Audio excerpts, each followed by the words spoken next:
Hi Anna, Hi. welcome to this video recording for my class at QUT.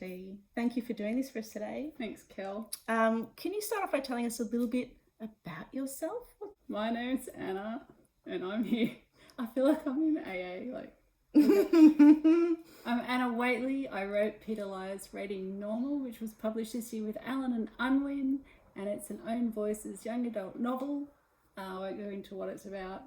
But the Own Voices bit, which is the relevant bit, is that I'm autistic, I have ADHD, sensory processing disorder, and some people add gifted in there, but my protagonist is definitely smarter than me, as are my kids, I think. Let's just pretend. Here's the book. You We'll can put a edit link it in in later. a link in the description. No, you don't need to worry about the book. That was just like, that's my spiel. She's legit. You are bringing a legitimate And I'm a perspective. doctor. You are. This is Dr Anna Whateley. I'm a doctor. In children's literature, not in ADHD. And to I'm be not fair. a medical doctor. No. So don't fall over or anything, or I'll just read you a book as you lie there. Okay. I've invited you to be in this video to tell us a little bit from your perspective about, well, just some facts about what ADHD is. Not that we couldn't look them up ourselves, but it just feels... It's hard to look it up. Well, yeah. You get a lot. We can look up what the acronym stands for. And what's that, Kel? It stands for Attention Deficit and Hyperactivity Disorder. Is there an and, though? Also, there used to be ADD, which is just minus the hyperactivity, and that is no longer really a thing. I still get students in class saying to me things like, Yeah. well, my student has ADD, not ADHD. Yeah, and it's like you might have some that identify as Asperger's rather than ASD or autistic, but it's like old diagnoses can hang around and if people identify with that, then that's fine, and they might just be trying to communicate to you their type of ADHD, because there are different forms of ADHD. Oh, nice segue. Yeah, it's just technically there's the diagnosis and then there's the variations. ADHD, and then you can have inattentive and hyperactive and combined. And sometimes I've seen, so you've got the inattentive and hyperactive, and that hyperactive has also kind of got impulsivity in it as well. So like impulsive, and hyperactive, I think that's for both though. Oh, it the does. Impulsivity, because it might not be, it doesn't express itself the same for everybody. So I'm a talker more than a fidgeter, although I do fidget a bit. I think I didn't realize how much I fidget until we all started recording ourselves. Especially when I was younger and unmedicated, the talking was the way that I was psycho. Okay. You know, that's where, and that happens more often than people realize. So the chatterbox in your class may have issues with controlling that need to verbalize, because it's how I understood the world. So without doing that and this, how do you process? Yeah. So I'm a teacher, or I'm a pre-service teacher, or I'm a parent, and I'm in their education community, and someone says to me, in your class, you've got someone with ADHD, which is what students will often get in their assignment context or when they turn up to practice. Okay, you've got someone with ADHD. What are some good next questions to ask? Because I feel like unless I then say which type, I'm automatically... No one will know? Nah, no one's going to remember that. Okay. They'll just be like, probably not even told. Okay. Or just not have remembered. They'll just think ADHD. So to be honest. Yeah. So I'm a teacher or a pre-service teacher who has an assignment, who's been told, you have a student with ADHD. Yeah. They'll say, are they medicated? Would normally be your first question. Are they medicated? Yeah. They won't ask like medicated and have like an ADHD coach or a psychologist, even though they're both as important as each other. They'll just say, are they medicated? Okay. All right. And so for a student planning a lesson, whether it's for an assignment or for real life prac, what's going to be the significance of the answer? The significance will be both the prejudices that you're going to go into your class with for when you see that student. If you know they're medicated, you're more likely to have a positive attitude towards that child, from what I've seen.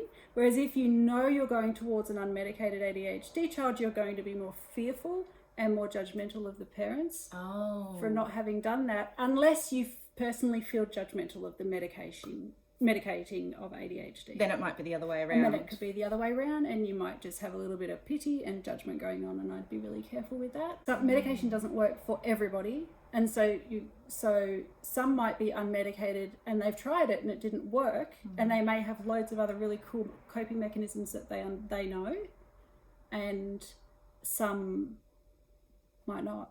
Wow. Or some might still be just trying. They might be on their second week. Well, yeah, these of are a teenagers. medication. So let's say you've got someone in year 9, maybe they were kind of spotted in year 8.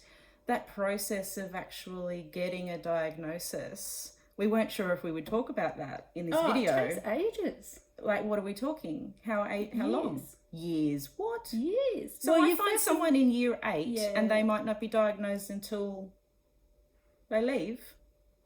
Yeah, my daughter got diagnosed end of last year. She's year 11 this year. Okay. Who has a mum with ADHD who Right. didn't see it until she was 15. Yeah, right. Far And neither out. did any other educator. No, and the thing being, she's so compliant and nice. Right. And a lot of girls are missed because if they're cute, well, you're all right then. I've heard that it's different for boys and girls in terms of diagnosis. Very much, because, like I said, with the talking, because we're gendered to that gendering process, that we're more social, so we're not expressing the hyperactivity so much through disruptive.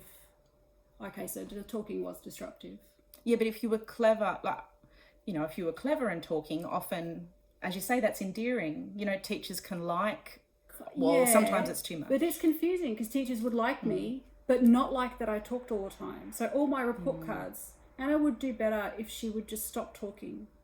Anna would achieve more highly if she would shut up. I'm not kidding. They're written in my report cards. No. I know. We've got drop-down boxes now in reports. So No, I got some should really shut up. horrible comments. Right. If Anna would close her mouth, more might come out of her pen. And that's, we do hear They those. stay with you, We hear those horror stories. Do you think that's generationally hopefully. does that still happen? I mean, you've only really got your kids and their friends anecdotes here to draw on. Yeah, you wouldn't get something like that written now. It all Okay. goes via the principal. Yeah. So in a way, it can be harder because the views are still there, the thoughts are still there, but you have no proof and no documentation as a student. So you come out of school with no proof of the prejudices or the biases you might have come across because The record's clean. the record's clean.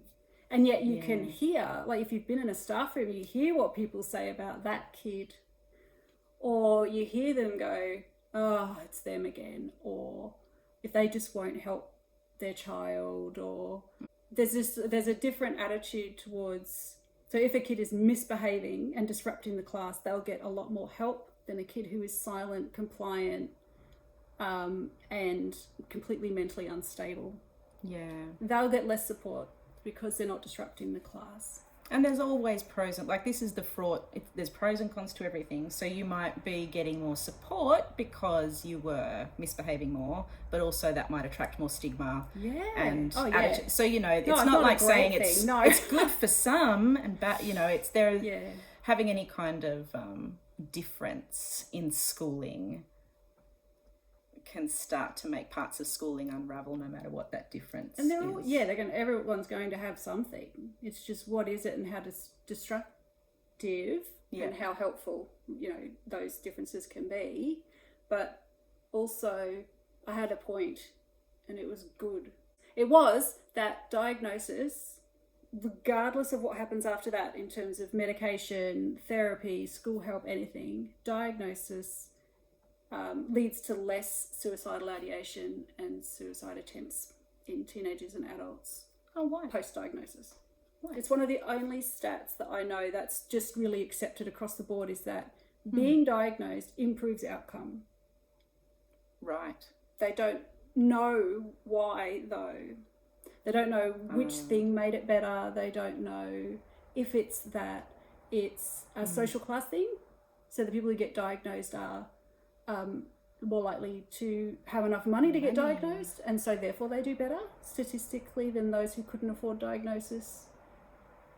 Oh, right. Does that make sense? Yeah.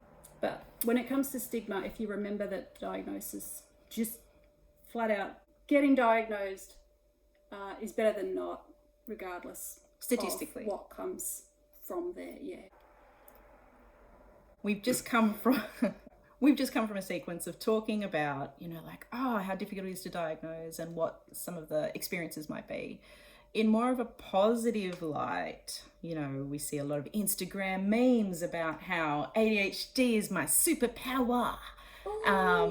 And what, the strengths, I don't want this video to sit in a deficit moment for too long. We'll come back to talking about disabilities and stuff in a moment. Don't worry. No, and I could do the superhero thing. Like, not me being one. I can talk to that too. Yeah, so like what could really help our students turn their mentality around, or their attitude around in terms of ADHD, what that means for a learner. So yeah, the superhero thing, now it sounds like that just happened at some point and people kind of recognize it, but it's actually something that takes the ADHD community and then cracks it in half. Like Twitter can just be like, we're all together, and you mentioned the superpower thing, and so not everybody's on board.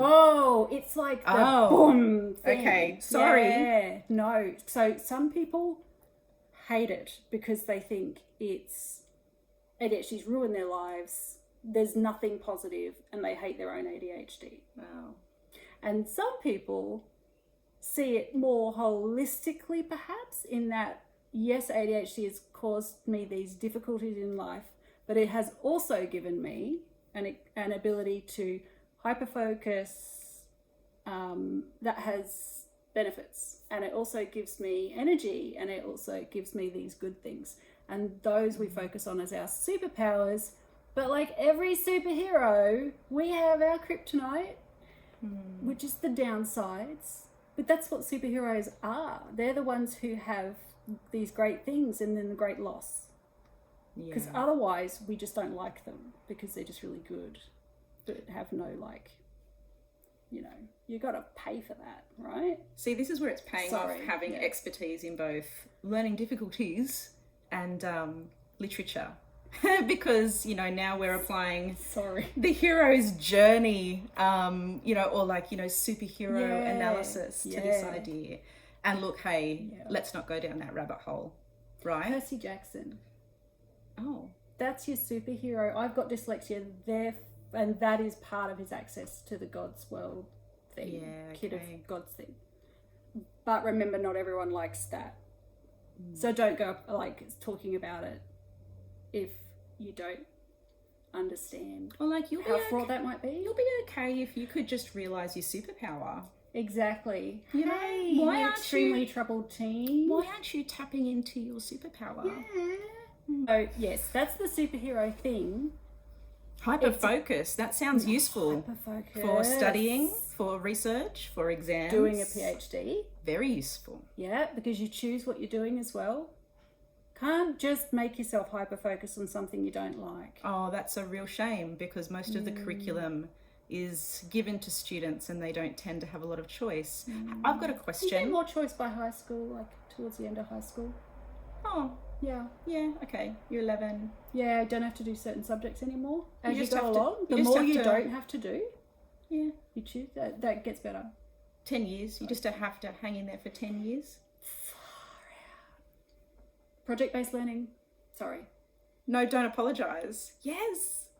But that's also because- choice in texts. So I've really been bugging my classes about how much I love doing a novel study. My primary literacy teachers don't always love the idea that high school does a novel study, because they're like, why would you waste 10 weeks just doing one text? That seems inefficient. Only 10 weeks? I know, right? But so we, and that's true if everybody in the class hates the novel, but if everyone could kind of have more choice in what they were allowed to choose. It's not like you do one thing for 10 weeks. A novel, that's there's so much. So that's not so oppressive. I did 9 novels in 6 years for my PhD. Yeah, but that was outside of high school. So that's how much you can get out of a novel. And it ranges everything in the whole, like you talk Yeah. about everything and you bring in everything because the novel refers to everything. Yeah. Like Frankenstein. Here's my novel. No, don't do that. But yeah, you can tie other things together. So like my daughter did that one, To Kill a Mockingbird. And I'm like, this is me now. Why didn't you do The Hate You Give? And why don't you explain like the things, still all American, just edit this out. Oh. Go back to the track of what we're talking about. Oh, okay. What were we talking about? Oh, superpowers, but it's over. So yeah, Novels. Are they? Hang on. Is Doing that a the novel. only? Is that the only superpower? Hyper focus, and what was the other one you said? Energy. Yeah, hyper focus and energy. We could bring people together well. We Why? want to bring people together, but we don't necessarily want to lead. Oh, okay. Why do you want to bring people together if you have ADHD? That sounds useful for teamwork, but why? Because you bounce ideas off each other and it can be exciting. Oh, and it amplifies that energy. Then you get on it's like a snowball, like the ideas can roll and then you just discovering more things, and it's a little bit less predictable because people aren't very predictable, and so you get more out of things. Stimulating. Yeah. And then if you're allowed to just sort of follow the train of thought through and you're discovering stuff, then does that make it important then who's in your group? Or is that less important?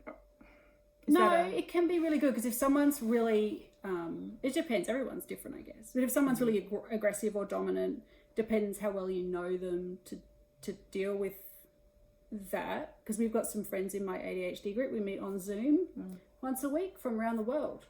And the guy who runs it is in Yorkshire, and he's a cracker.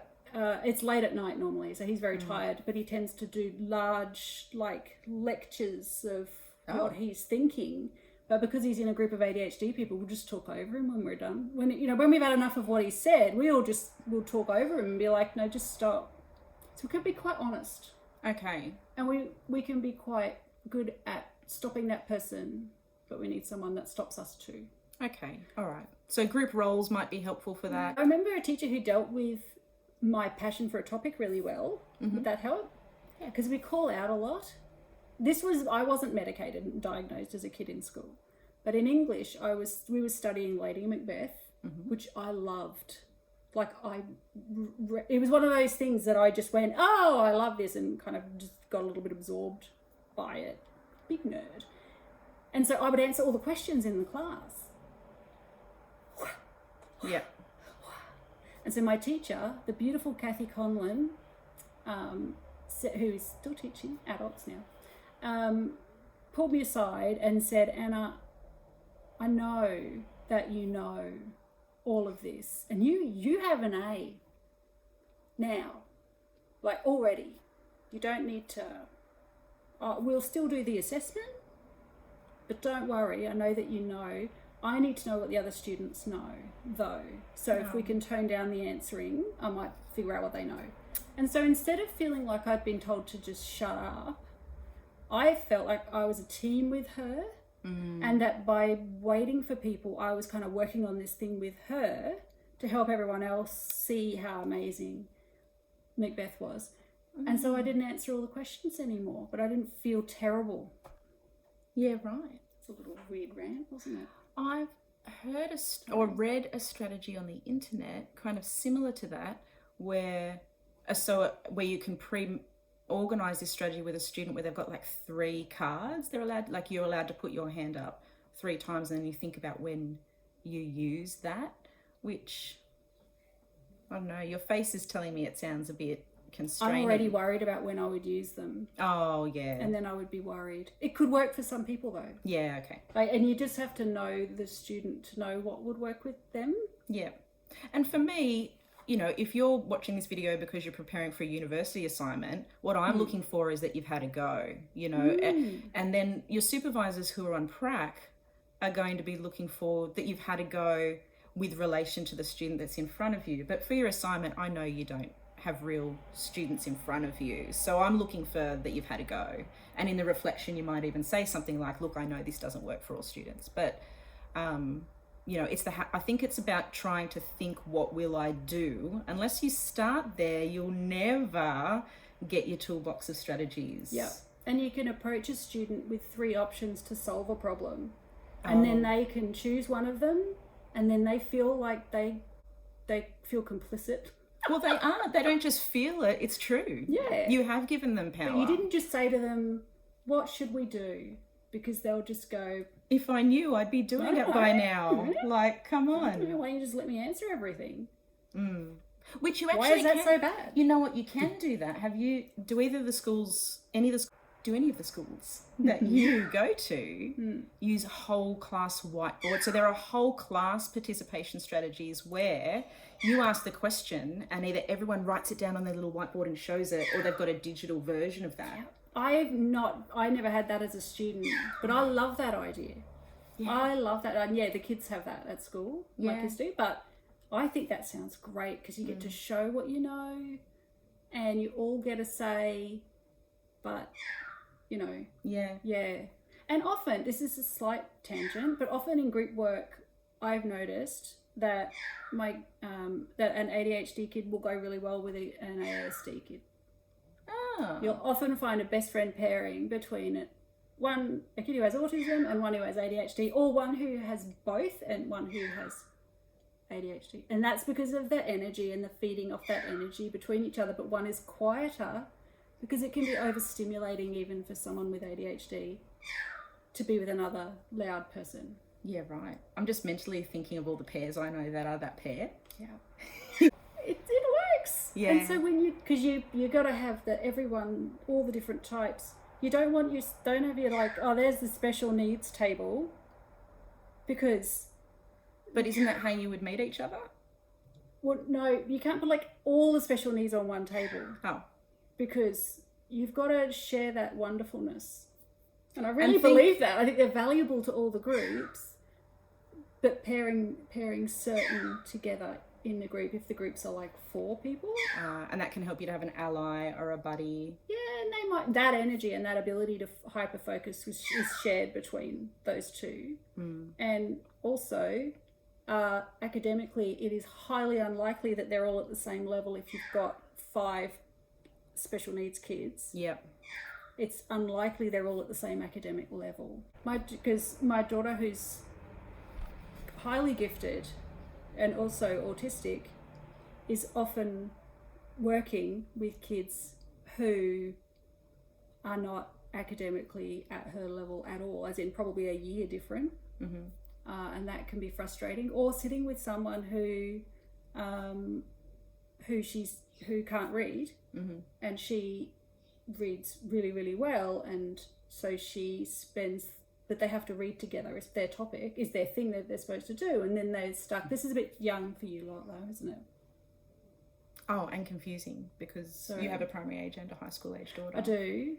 Loads of kids. Just imagine like a little horde, and they're all neurodivergent in some way, and all completely different. Because that's genetics and diversity for you. And parents are trying really hard, and we get loads wrong, and we're really sorry. There was one final thing that we decided we wanted to talk about. And in this video already, which, you know, was skewed towards ADHD, because I know that's what's in an assignment that this video is linked to. But autism and ASD has come up a little bit as well. And so in terms of those acronyms, I know that my students struggle so much in trying to just work out the logic behind anything. And this is not helpful, that ADHD ends with D for disorder. Yeah. And ASD ends with D for disorder. So you're like, oh, cool. They're both disorders. When I go to school, surely they're both categorized as disorders and they have a set of rules. But when you go to school, no. Disability is the language, is the D of power. Yes. In a school setting, and one of them is a disability and one is not. That's right. Tell us more. Well, as it turns out, and as I learned the hard way as a parent. ADHD is not considered a disability, and so therefore it normally falls under the learning disabilities unit, learning support unit, and occasionally receives sideways support from a special education if you have a room or a department or depends. Different schools have a different way to reference it. We have a SEP unit, which is a special education D. Maybe program unit? Program. Anyway, so we have the SEP unit, and they try to help all the kids they can. But funding, they only get funding if you have a registered disability. And a registered disability will be if you are blind or vision impaired, if you are deaf or hard of hearing, if you have a physical disability, and those are listed very specifically in terms of what will and won't count. So brain injury, limb loss, blah, blah, blah, blah, blah. It's all said there. Or if you are autistic, or I don't know, there might be another one or two. So autism. So autism counts as a ASD. disability. Yes, because autism spectrum disorder is a disability in school. And there are 3 levels of need for an ASD diagnosis. So you have level 1 needs, which is you're passing and need, low level support. So often means that the person has language. So I class as level 1 needs because I can speak is a very basic thing. You don't even look autistic. I don't look autistic. She doesn't. No. It's confusing. Level 2 needs is what would come between level 1 and level 3. That's maths. Well, anyway, it's so helpful level to our 3 cohort. needs is probably what you're imagining more, and is often nonverbal, and it is not. So the person who is, I'm going to get my phrasing all stuffed up. They are. A person with level 3 needs in the autism spectrum diagnosis umbrella has high needs and is probably in a special education school. Oh. And likely has a lot of other disabilities as well. So what we often see as autism is probably a mixture of autism, a learning disorder, something else, and something else, because often it's clustered, and some people just think that's all autism, but it's actually an auditory processing disorder is often part of that, which is probably not relevant. No. Well, it is, but it's like, where do we stop? Because now I want a microphone. Oh. So a lot of kids with who are autistic or have ADHD have a little speaker in their ear. Like a rock star. Yeah. And you wear the teacher wears a lapel mic. Yes. And it plays what you're saying back slowly. So that it's right there and it can help you to not necessarily hear it, but slow it down. But because it's about processing, right? It's not about auditory, a bit like I can still hear. It's about how I'm processing what I hear. Yeah. And sensory processing disorder is the same. You can still sense. Yeah. But it's about what you do with those sensations. It's about so sensory needs far out. If you can nail the sensory needs of your students, you will halve the problems in your classroom. I'm just saying that out there now. But this comes as a parent, because I can tell you, if you understand their sensory needs, you will get, you won't have as many meltdown issues, and you won't have as many overwhelm issues, no concentration issues, because sensory needs are like this much of what you can do. And it's not even that's... Is that a lot relative to... A lot, because I was like, that's like 3/4 of the screen. Oh, relative to the screen. If that's like all... Because relative to the room, that wasn't big. No, I'm like camera. Look, see, look. Okay. Poppy head. So if you can... And that, we need to do a second video on sensory needs. Okay. I'm up for that. Because I just want to tell you all about it. Because it would really help. It's really practical. Okay. And then you can look up OT articles and they'll have actual things. What's an OT, Anna? It's an occupational therapist, Kel. Should a teacher know about them? Oh my gosh, they'll save you in your classroom. I never heard about them until I was a parent. I People didn't ask either. me, what's different about your teaching practice since becoming a parent? And it's mostly just the new information that I'm exposed to through hanging out with other parents and now having a child. So I never, to me, occupational therapists used to be what you gave to maybe old people who were retiring and needed to settle into their new house or routine or life. I thought it was people who got you like an ergonomic keyboard at work. To stop you getting RSI, because it's occupational therapy. So it's the therapist who goes to your occupation, because I'm literal in that way. I was thinking of occupation as in things that occupied you in your day. So it was like helping you get through the things that occupied you. Is that where the word occupation comes from? I think so. She's great. You should listen to her. She knows stuff. We'll keep that bit in.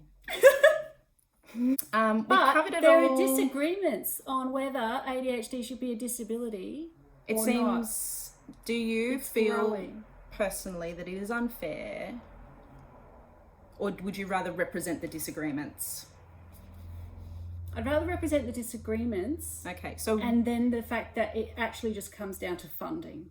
Oh. So the only reason all these words matter is that there's funding. So if you have autism, which is a registered disability, the school gets funding. Money. You get allocated a caseworker within the school to advocate and represent your needs as a student. And the school needs money to do that because of salary. They have because to pay of a that salary. person. Yeah. And you get a chunk of that person's time because they have lots of students. If you have ADHD, you get squeezed in the learning disorders. Even if you're gifted, and they don't specialise in gifted kids, because most schools don't have a gifted program. Gifted kids, different to straight A kids or academically gifted. I'm talking gifted, but still might fail loads. So it's different. It's all a bit silly. But anyway, point being, yes, ADHD is shared very often with dyslexia and have a lot of the same needs, but also have the emotional dysregulation and other sensory needs that are not covered by a learning support unit. It's not their training. You're needing the SEP unit support. And so you're kind of just begging them for a bit of help. And they often borrow the help As best. to support them, which makes that a bit hard. But only when the help is available. Yeah. So if it's a high needs school and people aren't diagnosed and the funding's not there, then you can have a lot of need. So which is why I don't let students in their assignments say, and then I have a teacher's aide, like you have to all imagine. I'm sorry that it's a bit more typical where you've got these things happening in the class, but the funding wasn't there. But also students don't want a teacher aide offered. My daughter, who would never know I said all this, does not want someone to sit with her in the classroom. That's very stigmatizing. Because it totally, yeah. So she will sometimes listen in to when a friend is being helped occasionally, but she, and benefit from that. But she would hate to have someone come and sit with her in the classroom. Yeah. And it wouldn't actually help her either, to be perfectly honest. No. And you don't have to use, but like just to segue, once you are practicing and there is a teacher's aide, you don't have to use that teacher's aide as the buddy for that kid, especially if that student doesn't want them. You can use that teacher's aide. You can talk to them like a professional other human being and negotiate with them what their role in your class is going to be, give them some group teaching so that the person they're technically attached to doesn't feel so stigmatized. They know. Well, they might know. It does work though. The point is, for some students, they Hang know. on, I feel like that was sound and advice. I'm sorry, it's true, but they do know. But because Yeah, they happen okay, to be they in know. that group in every classroom. But there are some that have that help who Yeah, I I know suppose. and they don't mind because it was that or fail and they're over it. They're over the stigma because there's stigma anyway. Yeah, okay. And so it's sort of I'd rather have this than not. So it's not across the board that they hate that. This is the thing. It always comes down to the student You got it, yeah. and the need. So And the parent. And the parent, whether And they'll even accept this. And secondary teachers are not well renowned for their communication strategies with parents. Some are amazing. Some, I'm sure. Often new graduates are really good and much better. And I get an email. I got an email once from one of my kids' English teachers, and she emailed us and told us what she was doing. And do you know what happened? I read it and it was awesome. And we could talk at the table about some of the topics that were going to be in the, without going too much into it, because we were both trained English teachers, my poor child. So we stayed well away from her Lucky education. child. But we got to talk through certain topics, and it was, she found it helpful, even though we're annoying parents.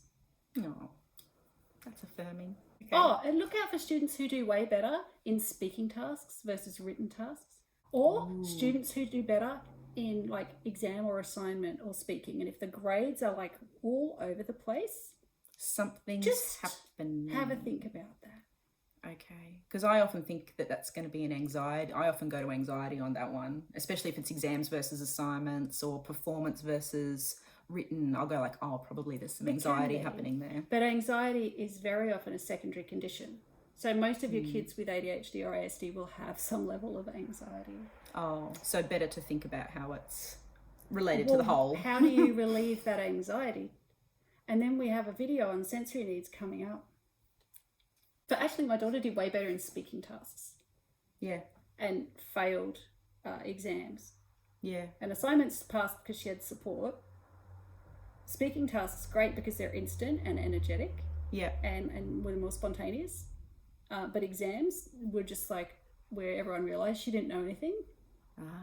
But then sometimes you like exams because the them. energy, Yeah. like it's like a party. Love An them. exam's it's like a sprint. It's a really exciting sprint. Yeah. For some people. You don't have to reference.